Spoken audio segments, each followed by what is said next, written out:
মহামানব পেয়েছি আমরা। জি জি জি, খারাপ লাগে না, বলা লাগবে না, বসেন বসেন, ভয় পাই না। আসলে কি বলবো, আমাদের এলাকা হইলেও একরকম হইতো। আপনারা যেহেতু নারায়ণগঞ্জের মানুষ, হয়তো গভীর রাত পর্যন্ত আপনার আলোচনা শোনেন না, কর্মব্যস্ততা আছে। আমি আর কথা বাড়াতে চাই না, কষ্ট হচ্ছে আপনাদের। তাহলে ভারতে রসুলকে যে গালি দিয়েছে, এই রসুলের এদিক খেয়াল করেন, রসুলের দুশমন এই নাস্তিক বেঈমানের শাস্তি হোক, আপনারা চান তো ইনশাআল্লাহ? মাশাআল্লাহ, চাচা ভাই দোয়া করেন বাবা।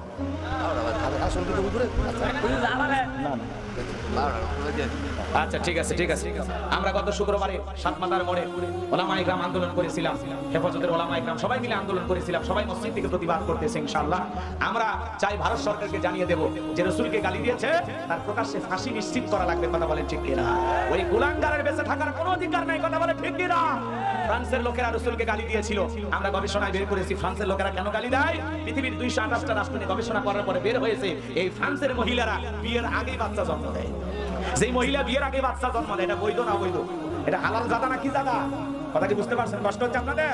এই জন্য নবীজিকে গালি দিয়েছিল ওলীদ বিন মুগীরা। আল্লাহ আয়াত নাযিল করে বলেন কুতুল্লিম বাদা যালিকা জানিম, এ হলো পিতৃ পরিচয়হীন যার সন্তান। ওলীদ বিন মুগীরা বলে এত বড় কথা, ঠিক আছে আপনি থাকেন, আমি আমার মায়ের কাছে যাই। ছেলেটা বৈধ না অবৈধ জানে কে? মা। কথা বলেন ঠিক কিনা? এইবার দৌড়ে মায়ের কাছে চলে গেছে, যাই বলে মা, বিশ্বনবী আমাকে বলেছেন উতুল্লিম বাদা যালিকা জানিম, আমার নাকি জন্মের ঠিক নাই।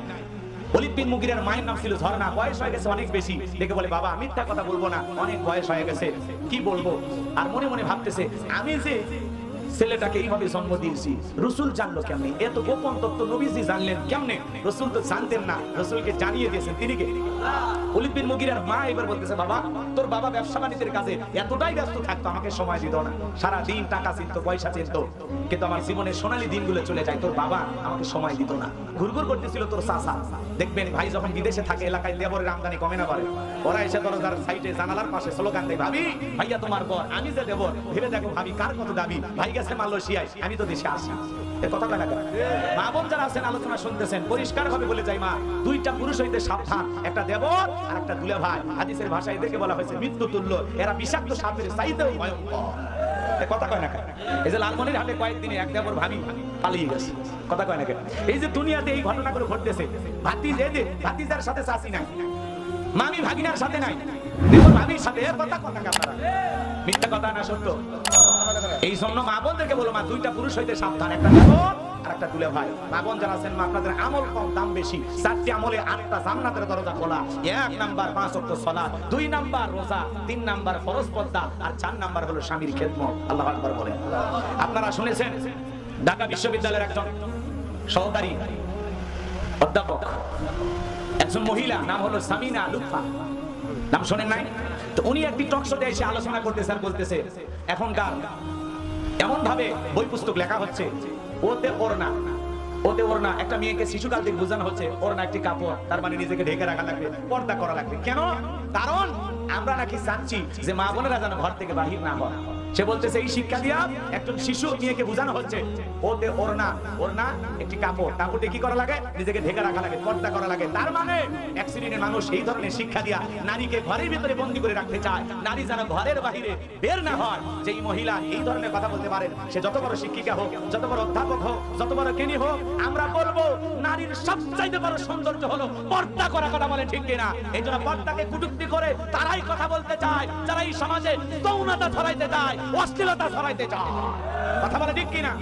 একজন শিক্ষিকা মায়ের মতো সে চাইবে নারীর সৌন্দর্য ঢেকে রাখা। আল্লাহ বলেন ওয়াকারনা ফি বুয়ুতিকুন্না ওয়ালা তাবাররাজনা তাবাররুজাল জাহিলিয়াতিল উলা, নারীরা তোমরা ঘরের ভিতরে অবস্থান করো, খবরদার জাহিলিয়াতের যুগের মেয়েদের মতো নিজেকে অশ্লীল ভাবে প্রদর্শন করো না, উল্টাপাল্টা পোশাক পরো না। নারী যদি বাইরে যায় ফরজ পর্দা মেনে যাবে। একটা নারী যদি বোরকা পরে, পর্দা করে, ঢিলা ঢালা পোশাক পরে, হাত মোজা পা মোজা লাগায়া রাস্তাতে হেঁটে যায়, মনের অজান্তে শ্রদ্ধা সম্মানে মাথাটা নত হয়ে আসে, পর্দাশীল নারীর উপরে আল্লাহর রহমত নাজিল হয়। কথা বলে ঠিক কিনা? কোন সম্ভ্রান্ত ভদ্র ফ্যামিলির মেয়ে বোরকা ছাড়া, পর্দা ছাড়া বাহিরে যেতে পারে নারী অবশ্যই বাইরে যাবে, নারী বোরকা পরে পর্দা করে দোকানদারি করবে, চাকরি করবে, ব্যবসা বাণিজ্য করতে পারবে। নারী তার প্রয়োজনে বাইরে যাবে, অবশ্যই বোরকা পরে পর্দা করে যাবে। কিন্তু এই সামিনা লুৎফা ভদ্র মহিলা তিনি বলেছেন আমরা নাকি নারীদেরকে ঘরে বন্দী রাখতে চাই, এই শিক্ষা ব্যবস্থায় নাকি আমরা তাই শিখিয়েছি। আমরা বলবো আপনি একজন সমাজের শিক্ষিকা, আপনি আমাদের সন্তানদেরকে মানুষ বানাবেন, বিদায় পর্দার বিরুদ্ধে কটাক্ষ করবেন না। আল্লাহর ফরজ বিধান পর্দা, আল্লাহ রাব্বুল আলামিন যেটা বলেছেন এইটাই ফাইনাল। এইটার বিরোধিতা করলে দুনিয়াতে লাঞ্ছিত হবেন, সম্মান পাবেন না। কথা বলেন ঠিক কিনা? আল্লাহর বিধানে মুক্তি, আল্লাহর বিধানে শান্তি। কথা বলে ঠিক কিনা? নারী পর্দা করবে, তার সৌন্দর্য ঢেকে রাখবে, আর তার এই সৌন্দর্য দেখা একজন পুরুষ দুনিয়াতে অধিকার, তার নাম হলো তার স্বামী। কথা বলে ঠিক কিনা? এই জন্য সামিনা লুৎফা সম্মানিত মহিলাকে আমি বলতে চাই আপনি একটু আল্লাহর বিধানটাকে ফলো করেন। সমাজে এমন ভাবে কথা ছড়াবেন না যে কথার দ্বারা এই সমাজের মহিলারা আরো অশ্লীলতার দিকে ধাবিত হয়। আল্লাহ পাক এই সমস্ত মা বোনদের হেদায়েত দান করেন। চিৎকার মেরে বলেন আমিন। আর একটু জোরে বলেন আমিন। সম্মানিত ভাইরা আমার, স্ত্রীকে পর্দায় রাখবেন, মেয়েটাকে পর্দায় রাখবেন, বাইরে নিয়ে যাবেন, অবশ্যই বোরকা পরায় পর্দা করায় নিয়ে যাবেন ইনশাআল্লাহ। আল্লাহ আমাদের সবাইকে মা বোন সবাইকে পর্দা করে আল্লাহর এই ফরজ বিধান মেনে এই জমিনে চলার তৌফিক দান করুন। জোরে বলুন আমিন। ওয়া আখিরি দাওয়ানা আলহামদুলিল্লাহি রাব্বিল আলামিন। আর কিছু কথা ছিল বলার বাকি, কথাগুলো এ পর্যন্ত শেষ করলাম। যুবকেরা অনেক কষ্ট করে এসেছেন, আয়োজন করেছেন, তাদের উদ্দেশ্যে তেমন কিছু বলার সুযোগ হইল না। আসলে 2-2.5 ঘন্টা সময় পেলে একটু ভালো হয়।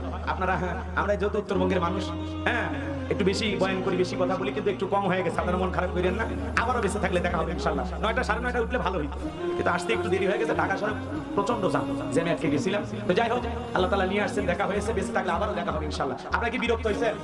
কোনো কারণে মন খারাপ করেছেন? আমার কথা ভাষা বুঝতে কি আপনাদের কষ্ট হয়েছে? উত্তরবঙ্গে প্রচন্ড বন্যা, আমাদের এলাকা লালমনিরহাট কুড়িগ্রাম এলাকায় প্রচন্ড বন্যা হচ্ছে।